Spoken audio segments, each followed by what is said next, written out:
A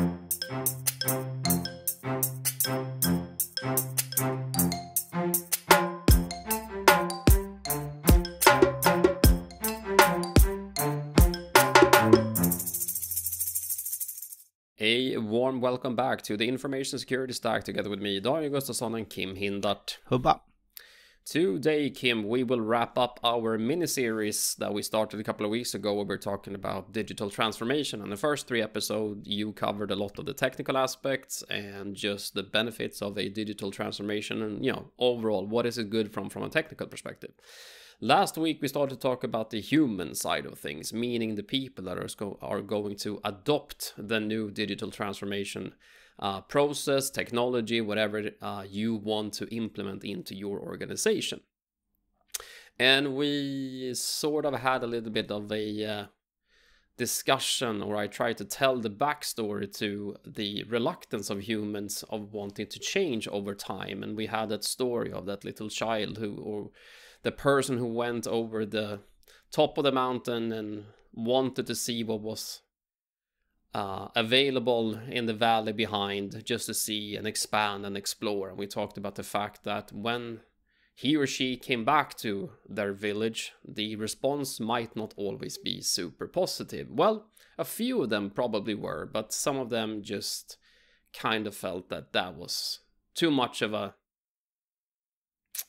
big of a change and too much to do, and oh my god, what's that's going to cost, and am I really willing to do that? And today I thought we were going to talk a little bit more practical, from a practical perspective. What do you actually then do in order to get people to want to change? So let's cover that first and foremost. And Kim, both you and me have been part of quite large transitions in our life, both from a management and leadership perspective, but also as employees in companies, right? Where we were the people who had to adopt to a new strategy or a new model of change. What is your tactic when you want to get a change done? Where do you start? I bribe people with a big bowl of candy. Yes, you do. And it's actually not lying, folks. There is a lot of candy involved when Kim wants to get something done here. And why do you do that then? What's the purpose of the candy? It's the carrot and the stick, you call that. So you whip people with a carrot. And I think it's a bad saying, because you don't motivate people with a carrot these days, unfortunately. Yep. It's candy that's the motivator. Mm-hmm. And then scary Korean angry with them on the far end, because our ICE auditor asked once upon a time one of the staff, why do you actually do this? Because if I don't, a scary Korean will come and yell at me. Yes. And that's a perfectly good answer for that purpose. Exactly. But, well, if I remove the candy and the stick, will this last them? So here's the backside of that tactic, right? So it actually works every now and then if you surprise someone with a gift. Let's say that you have an agenda for something to happen and you want it to happen quite fast as well. You need to motivate people in order to get things done. Giving them some sort of gift or giving them some sort of prize for their effort is absolutely a way to motivate someone.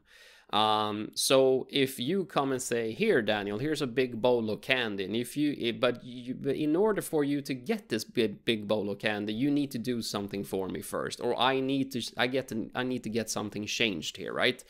So if you help me, you will get the candy for sure. And I think, well, I'm not super interested in that specific task, but I really kind of like candy, so why not? I'll help a friend that I get something for it, so why not? The problem with that tactic, and we can call that, now you call it a bribe, and that's fair enough, it's sort of a bribe, but we can call it a gift instead, and then you have a more positive spin on that, like the carrot point of it, meaning you give someone something that they like in order for them to do something that you want them to do. And that is absolutely a tactic that works once, maybe twice, and I can draw a similar parallel to that. Not, this past summer, I tried to get my oldest son to mow the lawn at my house, because A, it's quite boring, and I thought he's big enough now to actually start help out with the chores in the house. So you know what? Let's see if we can make a deal here. So I asked him kindly if he could, if he wanted to mow the lawn for me, and he said no bluntly, and then continue to play his PlayStation, right? So I thought, all right, we gotta put something to this, right? So I said, all right, I'll $10 or 10 euros, which is roughly 100 Swedish kroner, right? And he looked at me and said, well, no, that's too little. All right, so 200 or the Swedish kroner, then 20 euros. And I was like, okay, fair enough, I'll do it for 20 euros. And then he actually did mow the lawn, and I was happy because I didn't have to do it, and he got 20 euros, so he was happy with that as well. But then you guess, you know what? A couple of weeks later, the grass has grown again, so I needed to get it done again. So it worked the first time, so maybe maybe I can get him to do it get him to do it a second time. This time he looked at me and said, no, 20 euros is not enough. So he started actually to negotiate with me to get to increase the price. And then I started to think to myself, well, 30 euros is not worth it. So I'd rather do it myself, right? So, but the morale to that story is that, yeah, it worked once, but the second time it wasn't enough of a motivation for him to do it for that specific price. He wanted to get more for it because it wasn't he was not motivated by the task at all, and I was just lazy, right? So I tried to buy myself up to my problem. And the same thing goes with the candy that you can give, or whatever treat you give to someone for helping them out. It works once, but still the motivation to get something done is not in the eyes of the person who gets the actual gift. It's me who had the actual need. I wanted to get something done. So in order for that to become someone else's motivation, because this is what we're talking about here, if I want to buy myself out of the problem and I want to give someone something for it, all I'm really doing is trying to hand over my motivation on someone else. But guess what? They're not motivated by that at all.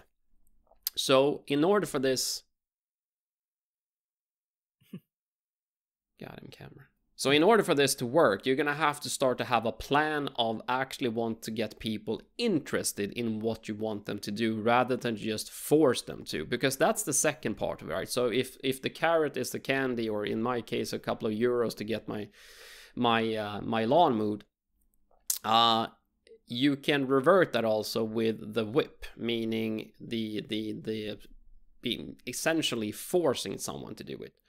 And again, you can absolutely force someone to do something once or twice, but the problem with both these tactics is you can't put them into a system over time, because they're not sustainable over time. So let's take an example where people were forced to do something that they didn't actually want to do and really didn't have an option. Let's call it a pandemic. We just been through a pandemic. And in the pandemic, we ended up being isolated, and the governments around the world said we have to stop meeting each other. We can't see each other. You can't go to work. You can't go to school. Some countries just completely froze, and you were forced to be isolated in your house for a quite long period of time. Now, no one asked for that. That was not a reward either. So you can't say that it was a carrot. It was absolutely a whip. That was a direct message. You go home and you lock yourself in and you have no options, right? So still, the motivation for that was that we didn't want to spread or continue to spread a disease in our society. So that was the motivation, and we could kind of buy into that for a period of time. But at the same time, we see now, as the lockdowns continued, the reluctance to agree to the lockdown has then increased, because first everyone said, yeah, of course we have to accept it. Well, not accept it. Well, we have to agree to, because we want this to go over, and we want the pandemic to be over with. But then over time, when we start to open up our society again, and then the increase of corona cases in our society came back, and we tried to implement these lockdowns again, Now you start to see a reluctance to accept these lockdowns, and now we have a situation where people actually are completely disobeying the directive to stay home.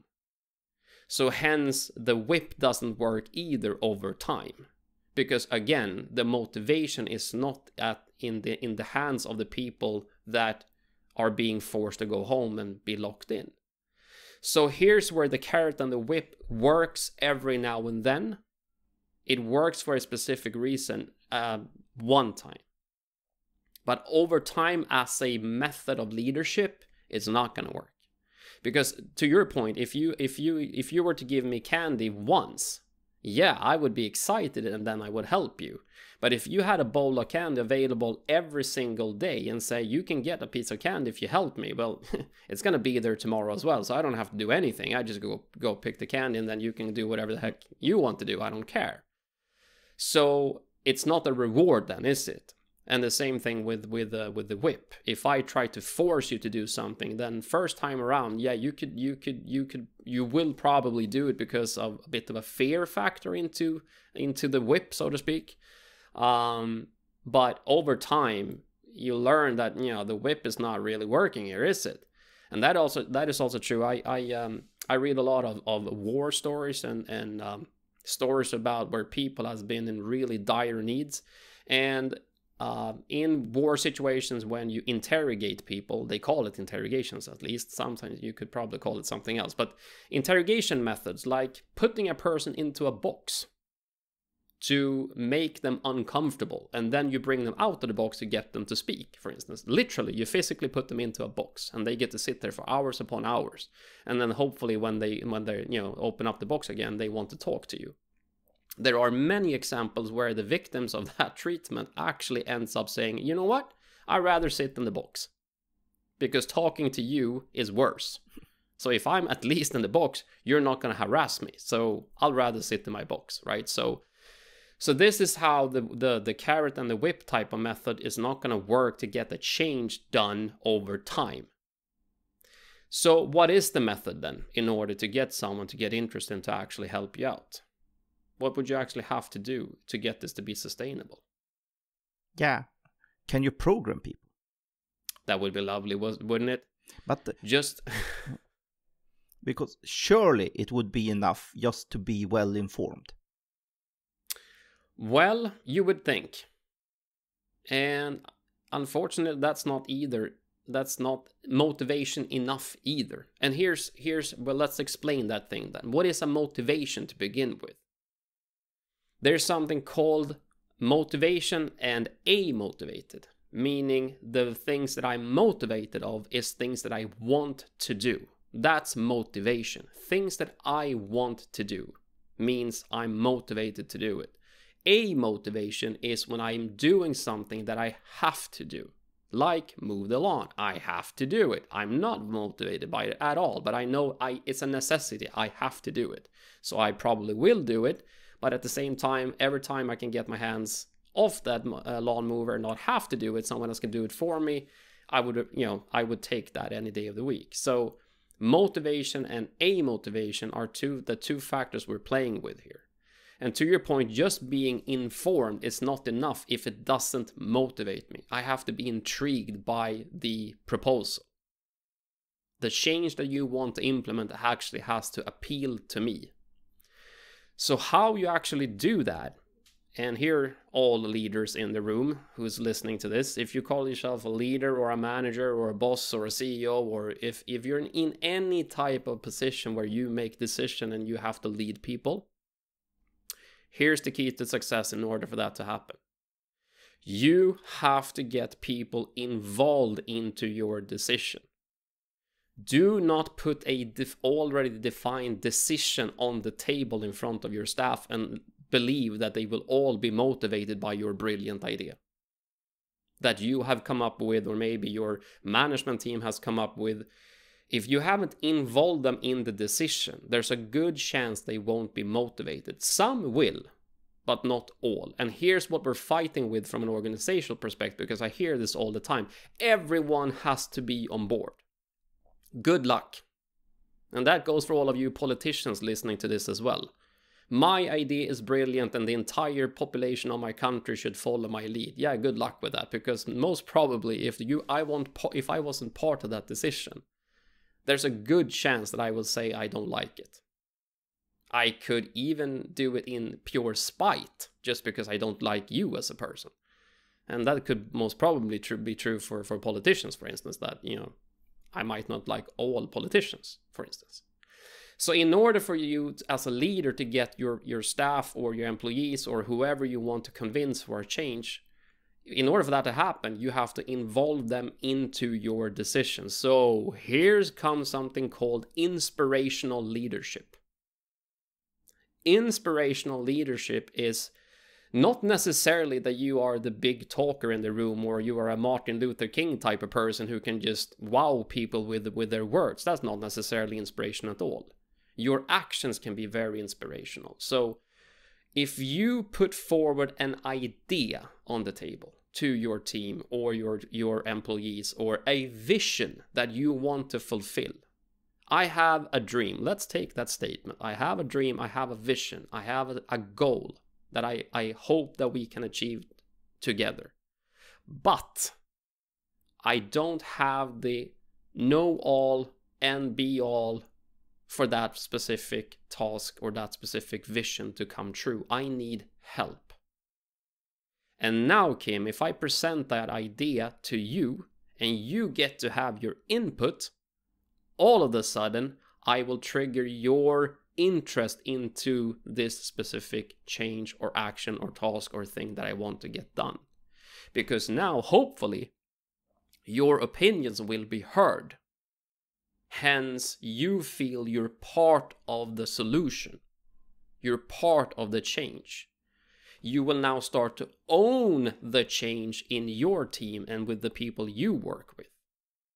It's not me forcing you to do anything with the whip or the carrot. It's you working in the organization who can start to feel like this is not just a management decision. This is our decision. Because the input we have given into this solution is actually, we're part of it. That's how you get a team to strive and work in the same direction. Again, you're not going to be able to convince everyone. Not all of them want to be a part of it. We mentioned this in the previous episode.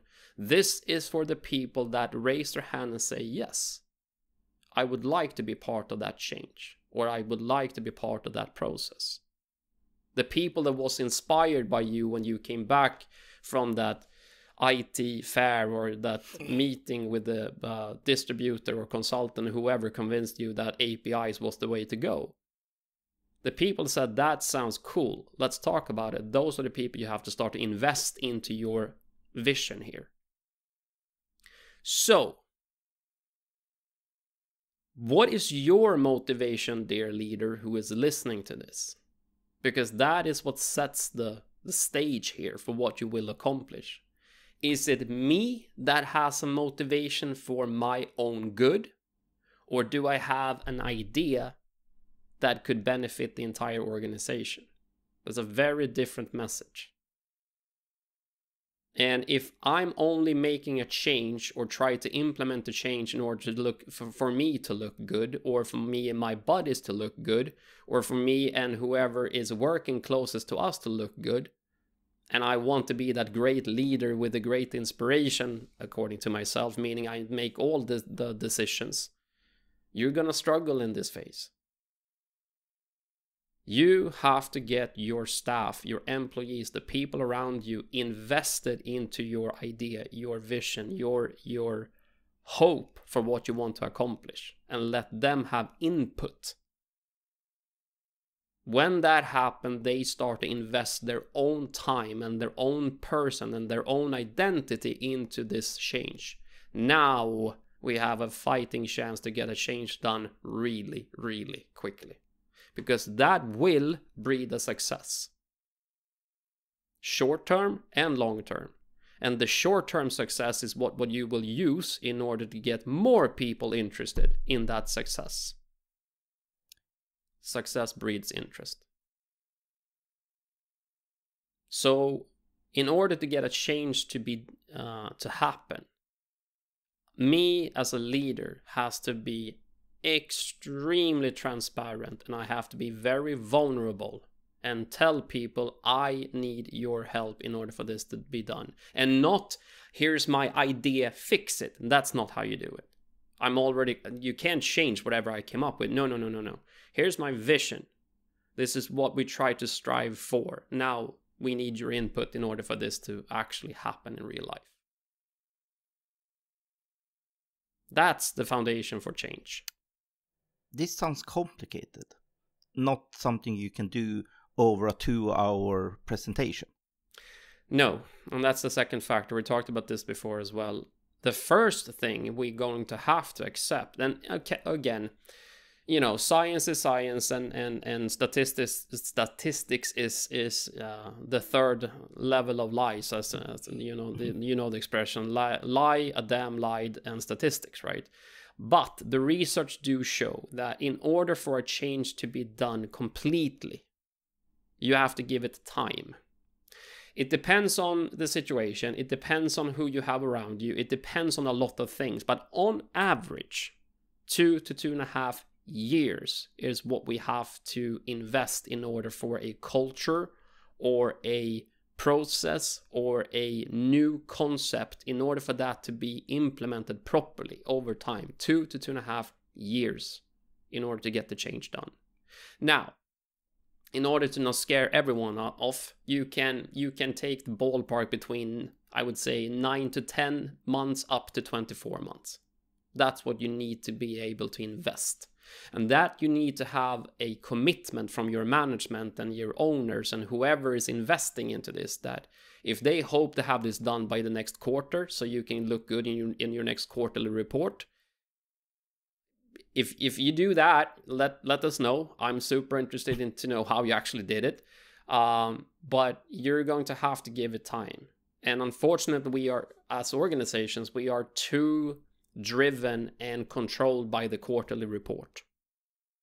And the same thing goes for a hockey team or a sports team that fires a coach after 9 games because, you know, he didn't win enough after 9 games. He didn't change enough things after 9 games. And, you know, we hired him 3 months ago. My God, he has had endless of time to get the system in and blah, blah, blah, right? No. We're looking for this quick fix all the time. We're looking for a quick change all the time because we do not want it to take time. Because to your point, that means we're going to have to work on it over time. And yes, that is what you're going to have to do. Work on it over time. But surely you can change people's identity with a presentation for a couple of hours. No, you can't. And that's the end of that. You can hurt someone's feelings, though. That's very simple. I can do that in 5 minutes. I can absolutely hurt you, both your feelings and your identity, with a presentation. But can I change your identity and your thoughts and your beliefs in 2 hours with a brilliant PowerPoint? No, I can't. And it would be lovely. But again, whenever you present something new, there will always be people who like it. There will always be people who are reluctant to it. And here is where we need to latch on to the people who liked it and then build it from there. But again, presenting my finished idea or our management team's finished idea that we are in super agreement about, you know, the 5 people in the management team really, really loved it, doesn't automatically mean that the rest of the organization will love it. And here's where you need to be vulnerable as a leader and say, we need your input into this. Make them a part of the decision. Make them a part of the implementation. Make them own the change. That's when you start to make it a reality quickly, because then it's not you with a whip and a carrot. It's the people around you with their own interest and their identity who will invest into the idea, and you will get this to happen. And I say this with the absolute most certainty because I've seen it happen live in real life, and so has Kim and many others who are listening to this. That's how you get change to happen. Whose motivation is it? For what reason are we making the change? Why are we doing it? And that cannot just be, well, we want to make more money. Well, that goes without saying, doesn't it? It has to be more to it. What's the actual benefit for the people that you are trying to change? Like the sales representatives always say, what's in it for me? Right? You have to have a clear why you want to do it, and then bring people on board with the decision making and make them own the change. That's when it happens. We can just look at our little company for the past 7 years, and people can tell you that it looked vastly different 7 years ago. The war stories there are quite dramatic. But did everyone love the change? No. They didn't. But over 7 years we have changed. And I've seen it in other scenarios as well, where I've been involved with, sports teams and other companies as well, that if you want something to get done on a both short period of time, but also over sustainable over time, you have to get people invested into it. It's not the coach's team, it's the player's team. Always. Or you can introduce drugs. Or you could do that. Yeah, absolutely. What a brilliant idea. So that's where we are with that, ladies and gentlemen, with that little rant, maybe, we went into. But I am quite eager to talk about this because this is important. And I do get a little bit upset when I see how organizations try to implement change into the organization. They firmly believe, to your point, that the PowerPoint presentation from the management team will just wow everyone, and off to the races we go. And this is the natural thing. We get the question, how does this fit together with information security? Information security is something continuously will need to change. Because guess what? The digital world constantly changes. How many of you is watching normal TV today or have a streaming service on the side? There's a bit difference there. The end result is about the same, but it's the technology behind it is very different. It is. And that's just one thing. So the digital landscape changes a lot from every year. This means you need to adapt and you need to change. So digital transformation, information security, quality code production, sustainability, all these things require you to change. So preparing your organization for change is the basic step, first step, and solve a step for a lot of issues that we're talking about today. For sure. And we've seen too many examples of people or organizations who have been reluctant to change. And then what happens is that the world runs away from them anyways. They just get left behind. So you need to be able to change. If not everything at all times, small changes constantly. And you do, even if you don't think that you are changing, you do. To Kim's point, the way we act today with a streaming service or a smartphone in our hands or whatever it is we think is just normal everyday life today wasn't normal everyday life 15, 20 years ago. It looks very different today, right? So we are constantly adapting, we are constantly changing. So what we talked about in this episode is when you want to make a big change, which could be also viewed as a drastic change. This is where you normally run into the biggest reluctance to change. The small changes, and we can probably accept it over time. But the big ones, here you need people with you to invest into your idea. So, work on your leadership. That's all I can say. Be vulnerable as a leader and ask for help. Get people invested into your dream and your vision, and things will start to happen. So with that being said, we do appreciate you for listening this week. I hope you have a great week or weekend, wherever you are and whenever you're listening to this. And if you do have any questions or anything you want to add to this, you reach us at citynetwork.eu/podcast. Yes. And I learned what the proper English language for this one is. It's from farm to fork. From farm to fork. That's the actual proper English expression for what we try to talk about. From farm to fork. Yeah. There we go. So with that being said, have a great week. Talk to you next week. Bye. Hubba.